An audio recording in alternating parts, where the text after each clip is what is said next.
what's fantastic about The Guardian is they sort of said, okay, Joris, why don't you come work for us? And why don't you stop thinking out of the box? Because there is no box. We have to think beyond the box. Because every side of the box that defined journalism has collapsed. Audiences can now participate. Everything we write is in one place, on the web. We can work for the long tail. So just sort of try to think as disruptively as you can. And so this is what I've been trying to do. And I feel a bit like we're in the news organizations are like steamships, and we've just entered the age of aviation. And this really gets my colleagues riled up.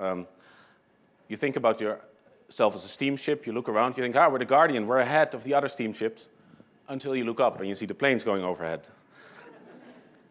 And I think what happened to mobility, thanks to aviation, will happen to information.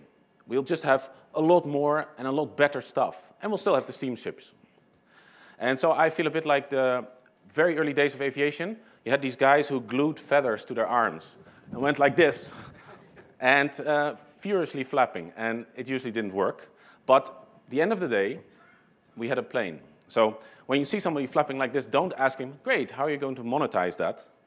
Because you're never going to think beyond the box if somebody pulls you right back into the box and says, how are you going to monetize that within the box?